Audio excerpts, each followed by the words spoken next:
ప్రతి దేశం సురక్షితంగా ఉండాలి అంటే ఆర్మీ వాళ్ళు ఎంత ఇంపార్టెంటో శత్రు దేశాలు వేసే పన్నాగాలు కనిపెట్టి మన దేశానికి చేరవేయడం అంతకన్నా ఎక్కువ ఇంపార్టెంట్. ఆ ఇన్ఫర్మేషన్ ని శత్రు దేశాల్లోనే ఉంటూ వాళ్ళకి తెలియకుండా మన దేశానికి అందించి వాళ్ళు వేసే ఎత్తుకి పై ఎత్తు వేసేలా చేసేవాడే ఒక స్పై అంటే గూఢచారి. స్పై ఏజెంట్స్ మన మూవీస్ లో చూసినట్టు యాక్షన్ సీక్వెన్సెస్ చేసుకుంటూ ఉండరు. సొంత దేశాన్ని, అమ్మా నాన్నల్ని, సొంత వాళ్ళని, ఫ్రెండ్స్ ని అందరినీ వదిలేసి సంవత్సరాల పాటు శత్రు దేశాల్లో ఉంటూ వాళ్ళకి దొరకకుండా డిఫరెంట్ వేషాల్లో తిరుగుతూ అక్కడ రీసెర్చ్ చేసి ఇన్ఫర్మేషన్ ని సంపాదించి మన దేశానికి పంపించాలి. వీళ్ళ లైఫ్ ఎంత కష్టంగా ఉంటుంది అంటే ఒకవేళ వాళ్ళు శత్రు దేశంలో గనక దొరికిపోతే ఇక వాళ్ళ జీవితం అంతా శత్రు దేశాల్లో కఠిన కారాగారంలోనే జీవించాలి. వాళ్ళిష్టం వచ్చినట్టు హింస పెడితే భరించాలి. Indian spy agent black tiger గా పిలువబడే రవీంద్ర కౌశక్ పాకిస్తాన్ లో దొరికిపోతే ఇండియన్ గవర్నమెంట్ మాత్రం తనకు మాకు సంబంధం లేదు అని చేతులెత్తేసింది. దాంతో పాకిస్తాన్ వాళ్ళు తనని జైల్లో చాలా హింసలు పెడితే చివరికి ఆ జైల్లోనే చనిపోయాడు. అట్లీస్ట్ ఆయన డెడ్ బాడీ కూడా ఇండియాకి రాలేదు. ఇంత టఫ్ గా ఉంటుంది ఒక స్పై లైఫ్. అయితే పాకిస్తాన్ లో ఎన్నో స్పై ఆపరేషన్స్ చేసి వాళ్ళకి తెలియకుండానే పాకిస్తాన్ లో 6 సంవత్సరాలు అడుక్కునేవాడి గెటప్ లో ఉండి శత్రువుల ఎంతో ఇన్ఫర్మేషన్ ని ఇండియాకి చేరవేసిన వ్యక్తి అజిత్ దోవల్. ఒక స్పైగా ఈయన చేసిన ఆపరేషన్స్ అంతా ఇంత కాదు. ఈయన ప్రతి స్టోరీ మీకు గూస్ బంప్స్ ఇస్తుంది. ఈ వీడియోలో అజిత్ దోవల్ తన మాస్టర్ మైండ్స్ తో ఎన్ని ఆపరేషన్స్ చేశారు అండ్ ఆపరేషన్స్ లో ఎలా సక్సెస్ అయ్యారో క్లియర్ గా చెప్తాను. సో వీడియో లాస్ట్ వరకు చూడండి. Let's get into the video. Ajit Doval జనవరి 20, 1945 లో ఉత్తరాఖండ్ లో ఉన్న గిరి అనే ప్లేస్ లో జన్మించారు. వాళ్ళ నాన్న జిఎన్ దోవల్ ఒక మిలిటరీ ఆఫీసర్. అందుకనే అజిత్ దోవల్ స్కూలింగ్ అంతా కూడా ఒక మిలిటరీ స్కూల్లోనే జరిగింది. ఆ తర్వాత ఆగ్రా యూనివర్సిటీలో ఎకనామిక్స్ లో మాస్టర్ డిగ్రీ పూర్తి చేశారు. ఇండియాలో సివిల్ సర్వీస్ ఎగ్జామ్స్ చాలా టఫ్ గా ఉంటాయి. అలాంటి టఫ్ ఎగ్జామ్స్ ను కూడా ఫస్ట్ అటెంప్ట్ లోనే క్లియర్ చేశాడు డోవల్. ఆ తర్వాత ఇండియన్ పోలీస్ సర్వీస్ ఐపీఎస్ లో జాయిన్ అయ్యి 1968 లో కేరళలోని కాడ్రే అనే ప్లేస్ లో అసిస్టెంట్ సూపరింటెండెంట్ ఆఫ్ పోలీస్ గా పోస్టింగ్ అందుకున్నాడు. అయితే కేరళలోని కన్నూర్ డిస్ట్రిక్ట్ లో తలసరి అనే ఊర్లో ఒక ఇన్సిడెంట్ జరిగింది. తలసరిలో నూర్జహాన్ అనే ఒక హోటల్లో ఫస్ట్ ఫ్లోర్ లో నుండి ఒకతను గ్రౌండ్ ఫ్లోర్ కి ఒక చెప్పుని విసిరేశాడు. అలా చెప్పు విసరడం వల్ల ఆ ప్లేస్ లో ఉన్న 2 రిలీజియన్స్ ప్రజల మధ్య చాలా గొడవలు మొదలయ్యాయి.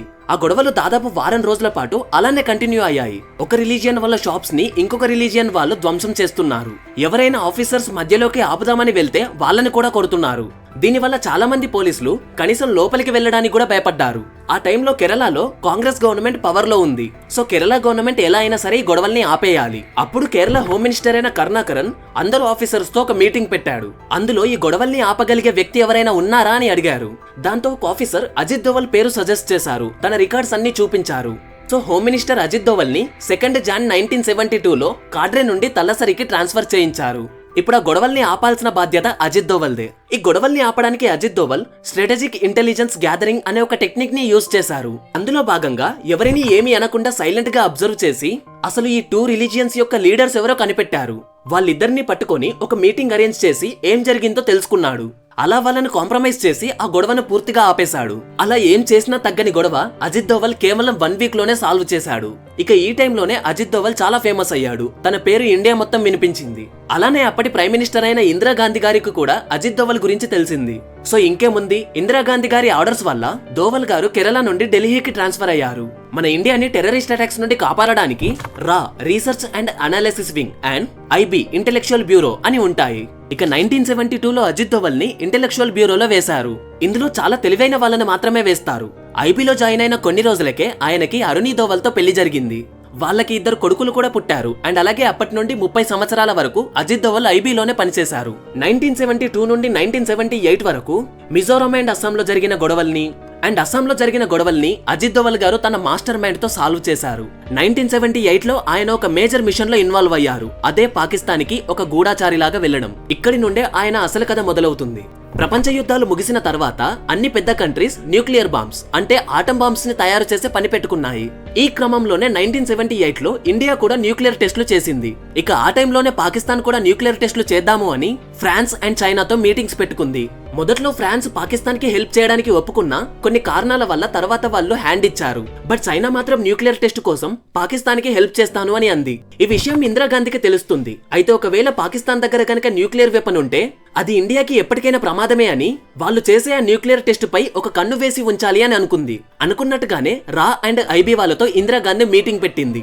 ఆ మీటింగ్ లో పాకిస్తాన్ కి మరియు చైనాకి ఇద్దరు గూఢచారుల్ని పంపించాలి అని అనుకున్నారు. సో ఆ ఇద్దరు గూఢచారుల్లోనే ఒకరు మన అజిత్ దోవల్. పాకిస్తాన్ లో ఉన్న ఇండియన్ ఎంబసీలో కొన్ని పోస్టులు ఖాళీగా ఉన్నాయి. సో అందులోనే ఫస్ట్ సెక్రటరీ అనే పోస్ట్ ని దోవల్ కి ఇచ్చేశారు. ఇక 1978 నుండి దాదాపు 6 ఇయర్స్ అజిత్ దోవల్ పాకిస్తాన్ లోనే వర్క్ చేశాడు. అయితే పాకిస్తాన్ లోని ఇస్లామాబాద్ లో డాక్టర్ ఏఆర్క్యూ ఖాన్ అనే ఒక ల్యాబొరేటరీలో న్యూక్లియర్ వెపన్స్ గురించి రీసెర్చ్ జరుగుతుంది అని అజిత్ దోవల్ తెలుసుకుంటాడు. సో ఆ ప్లేస్ కి వెళ్తాడు. తను ఎవరు అన్నది వేరే వాళ్లకు తెలియకూడదు కాబట్టి ఒక అడుక్కునేవాడి వేషం వేసుకుంటూ ల్యాబ్ చుట్టూ అడుక్కునేవాడు. అలా ఆ ప్లేస్ లోనే తిరుగుతూ అందరినీ అబ్జర్వ్ చేస్తూ వాళ్ళు చెప్పుకునేవి వినేవాడు. ఆ విన్న ఇన్ఫర్మేషన్ అంతా ఇండియాకి చేరవేసేవాడు.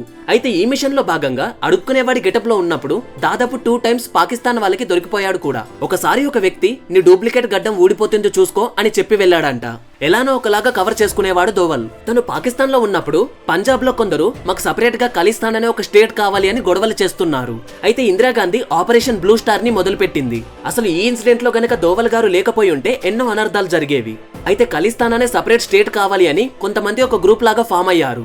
ఆ గ్రూప్ పేరు బ్రింద్రన్వాలే టైగర్ ఫోర్స్ ఆఫ్ ఖలిస్తాన్ అని పెట్టుకున్నారు. పంజాబ్ లోని అమృత్సర్ అనే ప్లేస్ లో గోల్డెన్ టెంపుల్ ఉంటుంది. ఇది సిక్కు వాళ్ళకి ఎంతో పవిత్రమైన స్థలం.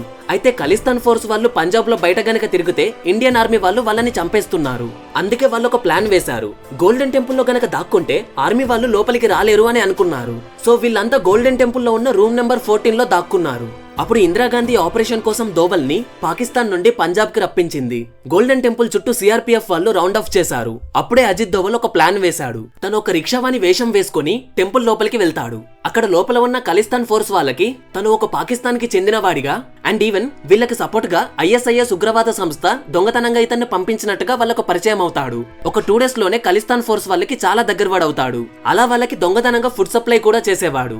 సో అలా లోపలికి రోజు వచ్చి లోపల ఎంతమంది ఉన్నారు, ఏ పొజిషన్స్ లో ఉన్నారు ఇవన్నీ అబ్జర్వ్ చేసి బయటకు వచ్చి ఇండియన్ ఆర్మీ వాళ్ళకు చెప్పేవాడు.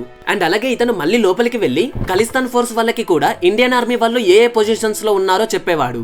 అయితే ప్లాన్ లో భాగంగా దోవల్ సిఆర్పిఎఫ్ వాళ్ళను తీసేసి వాళ్ళ ప్లేస్ లో స్నైపర్స్ ని తీసుకొచ్చి కొన్ని ప్లేస్ లో ఫిక్స్ చేశాడు.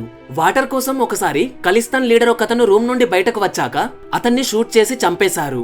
సో దాంతో ఖలిస్తాన్ ఫోర్స్ వాళ్ళు వాటర్ కోసం కూడా బయటికి రాలేకపోతారు. ఇంకా అదే టైం అనుకుని టెంపుల్ లోకి water supply, food supply, electricity supply కూడా ఆపేస్తారు. ఇంకా అప్పుడు అజిత్ దోవల్ మీరక్కడ ఉన్న ఏం లాభం లేదు లొంగిపోండి అని చెప్పేస్తాడు. ఇక సిచ్యువేషన్స్ కూడా వాళ్ళకి సపోర్ట్ చేయక అందరూ లొంగిపోతారు. ఈ ఆపరేషన్ ని సక్సెస్ఫుల్ గా దోవల్ కంప్లీట్ చేశాక అతన్ని లండన్ ఎంబసీకి పంపించారు. 1992 నుండి 1996 వరకు లండన్ లోనే ఉంటూ చాలా ఇన్ఫర్మేషన్ ని రాబట్టారు. 1998 లో ఎలక్షన్స్ అయ్యాయి. ఇండియాలో కాంగ్రెస్ ఫస్ట్ టైం పవర్ లో నుండి పోయి బీజేపీ పవర్ లోకి వచ్చింది.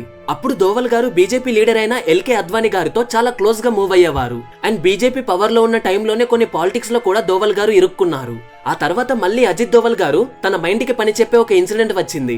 ఇండియన్ ఎయిర్లైన్స్ కి సంబంధించిన ఏరోప్లేన్ IC-814 నేపాల్ లోని కాఠ్మండు నుండి ఢిల్లీకి స్టార్ట్ అయింది. ఆ ప్లేన్ లో దాదాపు 170 నుండి 180 మంది ప్యాసింజర్స్ ఉన్నారు. ఆ ప్లేన్ నెక్స్ట్ డెస్టినేషన్ వచ్చేసి న్యూఢిల్లీ. కానీ ఆ ఏరోప్లేన్ ని 5గురు హైజాక్ చేశారు. వాళ్ళు పైలట్ దగ్గరికి వెళ్లి ప్లేన్ ని పాకిస్తాన్ కి తీసుకువెళ్లమని బెదిరిస్తారు. కానీ ప్లేన్ లో సరిపడా ఫ్యూయల్ లేదు అని పైలట్ చెప్తాడు. సో ఏరోప్లేన్ ని పంజాబ్ లోని అమృత్సర్ లో ల్యాండ్ చేసి ఫ్యూయల్ నింపుకొని అక్కడి నుండి మళ్ళీ పాకిస్తాన్ కి వెళ్లారు. మళ్ళీ పాకిస్తాన్ లో ఫ్యూయల్ నింపుకొని అక్కడి నుండి దుబాయ్ వెళ్లారు. అక్కడ నుండి 25 సెప్టెంబర్ 1999 లో ఆఫ్ఘనిస్తాన్ లోని కాందహార్ అనే ప్లేస్ లో ప్లేన్ ని ల్యాండ్ చేశారు. పాకిస్తాన్ ఎంబసీలో పనిచేసే ఏఆర్ గణేషన్ అనే ఒక అతను ఆఫ్ఘనిస్తాన్ లోని ప్లేన్ ల్యాండ్ అయిన ప్లేస్ కి వెళ్లి హైజాకర్స్ కి ఏం డిమాండ్స్ ఉన్నాయి అని అడిగారు. వాళ్ళు మాకు ఇండియా నుండి 3 నెగోషియేటర్స్ కావాలి, ఒకవేళ పంపించకపోతే ప్యాసింజర్స్ ని చంపేస్తాను అని బెదిరిస్తారు. ఇండియా నుండి 3 నెగోషియేటర్స్ అక్కడికి వెళ్తారు. ఆ 3 నెగోషియేటర్స్ లో ఒకతనే అజిత్ దోవల్. దోవల్ ని ఎందుకు సెలెక్ట్ చేశారు అంటే 1979 నుండి 1999 లో దాదాపు 15 హైజాక్స్ ని సాల్వ్ చేయడానికి దోవల్ ఇన్వాల్వ్ అయ్యాడు. వాళ్ళని ఎలా డీల్ చేయాలో ఈయనకి బాగా తెలుసు. హైజాకర్స్ ని చంపేద్దాం అనుకున్నా ఆర్ లేకపోతే ఇంకేదైనా ఆపరేషన్ ప్లాన్ చేద్దాం అనుకున్నా అది వర్కౌట్ అవ్వదు. బికాస్ లోపల 180 మంది ప్రయాణికులు ఉన్నారు. సో ఇంకా చేసేదేం లేక వాళ్ళ డిమాండ్స్ ఏంటో కనుక్కున్నారు. వాళ్ళు ఒక్కొక్కసారి ఒక్కొక్క డిమాండ్ చెప్పడం వల్ల దోవల్ ఏదైనా ఒకటి కరెక్ట్ గా చెప్పండి అని అడుగుతారు. సో అప్పుడు హైజాకర్స్ ప్లేన్ లో నుండి ఒక పేపర్ ని బయట పడేస్తారు. ఆ పేపర్ లో 3 డిమాండ్స్ ఉంటాయి. ఫస్ట్ వన్ వచ్చేసి ఇండియాలో పట్టుబడ్డ వాళ్ళ 36 మందిని రిలీజ్ చేయాలి అని. సెకండ్ వన్ వాళ్ళకి 860 కోట్లు కావాలి అని. థర్డ్ వన్ సాజిద్ అఫ్ఘనీ అనే అతన్ని ఇండియన్ ఆర్మీ జమ్మూ కాశ్మీర్ లో చంపేసింది అని. సో అతని బాడీ కావాలి అని డిమాండ్స్ లో పెట్టారు. కానీ ఇండియా ఈ 3 డిమాండ్స్ కి ఒప్పుకోలేదు. బట్ దోవల్ హైజాకర్స్ తో కొన్ని మీటింగ్స్ పెట్టుకొని వాళ్ళకి 3 మిలిటెంట్స్ ను మాత్రమే రిలీజ్ చేస్తాము అని చెప్తారు. అలా కొన్ని డిస్కషన్స్ తర్వాత హైజాకర్స్ ఈ డీల్ కి ఒప్పుకుంటారు. ఇండియాలో ఉన్న 36 మందిలో వాళ్లకు సంబంధించిన 3 మాత్రమే అప్పగించారు. అలా 3 మాత్రమే అప్పగించి 180 మంది ప్యాసింజర్స్ ని సేఫ్ గా తీసుకొచ్చారు. ఇన్ని ఆపరేషన్స్ లో ఇన్వాల్వ్ అయిన అజిత్ దోవల్ 2005 లో రిటైర్మెంట్ తీసుకున్నాడు. కానీ once a spy always a spy. Retirement అయినా సరే ఐబీకి ఆయన ఇప్పటికీ ఒక పెద్ద దిక్కుగానే ఉంటారు. అయితే తను రిటైర్డ్ అయినా సరే తన ఓన్ గా ఒకసారి ఒక ఆపరేషన్ ని స్టార్ట్ చేస్తాడు. ఆ ఆపరేషనే దావుద్ ఇబ్రహీం ని పట్టుకోవడం. 2005 లోనే దావుద్ ఇబ్రహీం కూతురైన మహరూక్ పెళ్లి పాకిస్తాన్ మాజీ క్రికెటర్ అయిన జావిద్ మియాందాద్ తో ఫిక్స్ అవుతుంది. అండ్ రిసెప్షన్ వచ్చేసి 23 జూలై రోజు దుబాయ్ లో ఒక హోటల్లో గ్రాండ్ గా జరుగుతుంది. ఈ విషయం అజిత్ దోవల్ కి తెలుస్తుంది. ఒకవేళ దావుద్ ని గనక లేపేయాలి అంటే ఇదే కరెక్ట్ టైం అని అనుకుంటాడు. నార్మల్ గా దావుద్ ఇబ్రహీం ఎప్పుడు బయట కనిపించడు, ఇలా దొరికినప్పుడే లేపేయాలి. ఒకవేళ దోవల్ గనక ఇప్పుడు ఏదైనా ఆపరేషన్ ప్లాన్ చేసి దావుద్ ని లేపేయాలి అని అనుకుంటే అది జరగదు. అండ్ అలాగే ఒకవేళ చేసిన ఆపరేషన్ ఫెయిల్ అయితే ఇండియా పరువు పోతుంది. సో అందుకే ఈ ఆపరేషన్ ని చాలా సెక్యూర్ గా ఎవరికి తెలియకుండా చేయడానికి ఒక ప్లాన్ వేశాడు. సో అజిత్ దోవల్ దావుద్ ఇబ్రహీం ఎనిమీ అయిన చోటా రాజన్ ని కలుస్తాడు. చోటా రాజన్ కూడా ఒకప్పుడు దావుద్ ఇబ్రహీం గ్యాంగే. కానీ ఆ తర్వాత వాళ్ళ మధ్యలో కొన్ని గొడవల వల్ల చోటా రాజన్ సపరేట్ అవుతాడు. ఒక రోజు చోటా రాజన్ బ్యాంకాక్ లో ఉన్నప్పుడు దావుద్ ఇబ్రహీం అతని పైన అటాక్ చేశాడు. కానీ చోటా రాజన్ ఆ అటాక్ నుండి తప్పించుకుంటాడు. సో ఇప్పుడు అజిత్ దోవల్ చోటా రాజన్ ని కలిసి దావుద్ ఇబ్రహీం ని చంపేద్దాము అని చోటా రాజన్ ని ఒప్పిస్తాడు. అలా చోటా రాజన్ డైరెక్ట్ గా హెల్ప్ చేయలేను, కానీ నా మనుషుల్ని ఇద్దరిని పంపిస్తాను అని చెప్తాడు. వాళ్ళే వికీ మల్హోత్రా అండ్ ఫరీద్ తనాషా. ఈ విషయం ఈవెన్ ముంబై పోలీసులకి కూడా తెలీదు. ఇన్ని రోజులు అండర్ గ్రౌండ్ లో ఉన్న వాళ్ళిద్దరూ ఇప్పుడే బయటకు వచ్చారు. రిసెప్షన్ టైం దగ్గర పడుతుంది. దోవల్ వాళ్ళని ట్రైన్ చేయడానికి తీసుకెళ్లాడు. అండ్ వాళ్ళ ట్రైనింగ్ కూడా పూర్తయింది. అయితే దావుద్ ని చంపడానికి షూటర్స్ ఇద్దరు వెళ్తూ ఉండగా ముంబై ఐపీఎస్ ఆఫీసర్ అయిన మీరా బార్వన్కర్ అండ్ డిప్యూటీ కమిషనర్ అయిన ధనుంజయ్ కమలాకర్ వచ్చి ఈ ఇద్దరు షూటర్స్ ని పట్టుకుంటారు. అయితే అజిత్ దోవల్ వాళ్ళకి ఎంత ఎక్స్ప్లెయిన్ చేసినా సరే వాళ్ళు ఇద్దరు షూటర్స్ ని వదలరు. వాళ్ళకి బేడీలు వేసి తీసుకువెళ్తారు. అజిత్ దోవల్ వాళ్ళకి ఉన్న అన్ని కనెక్షన్స్ తో ట్రై చేస్తాడు వాళ్ళని రిలీజ్ చేయడానికి. బట్ అప్పటికే ఈ సీక్రెట్ మిషన్ న్యూస్ పేపర్స్ లో వచ్చేసి వైరల్ అయిపోతుంది. ఒకవేళ పోలీసులు గనక రాకపోయి ఉంటే దావుద్ ఇబ్రహీం అప్పుడే చనిపోయేవాడు. ఈ ఇన్సిడెంట్ జరిగిన తర్వాత దోవల్ కి చాలా కోపం వచ్చి ఆ ఐపీఎస్ ఆఫీసర్ కి I will teach you a lesson అని స్టేట్మెంట్ ఇచ్చారు. దీనికి రిప్లైగా ఆఫీసర్ కూడా మాకు అజిత్ దోవల్ ఇంకా ఐబీలో పనిచేస్తున్నట్టు తెలీదు, ఒకవేళ అలా తెలిస్తే వాళ్ళను అరెస్ట్ చేసే వాళ్ళము కాదు అని చెప్పారు. దావుద్ ఇబ్రహీం ని చంపేద్దామని అజిత్ దోవల్ ఎన్ని ప్లాన్స్ వేసినా సరే అవి మధ్యలోనే ఆగిపోయాయి. ఇంకా 2005 నుండి 2014 వరకు అజిత్ దోవల్ బయట అంతగా కనిపించలేదు. బట్ మోదీ గారు 2014 లో విన్ అయ్యాక అజిత్ దోవల్ గారు మోదీ గారి పక్కనే ఉంటున్నారు. ఈ విధంగా మోదీ గారు అజిత్ గారి పవర్స్ ని చాలా యూజ్ చేసుకున్నారు. నేను దోవల్ గారు చేసిన కొన్ని ఆపరేషన్స్ మాత్రమే చెప్పాను. ఇంకా చాలా మేజర్ ఆపరేషన్స్ ఉన్నాయి. లైక్ ఇరాక్ లో ఇరుకుపోయిన 46 మంది నర్సులను ఇండియాకి తీసుకొచ్చారు. అండ్ అలాగే Myanmar, Balakot air strikes, article 370 in Jammu and Kashmir, and most important URI surgical strikes. దీనిపై అయితే ఒక మూవీ కూడా వచ్చింది. ఇవన్నీ ఆపరేషన్ సక్సెస్ అయ్యాయి అంటే దాని వెనుక ఉన్న మాస్టర్ మైండ్ అజిత్ దోవలే కారణం. సో అందుకే అంటారు once a spy always a spy అని.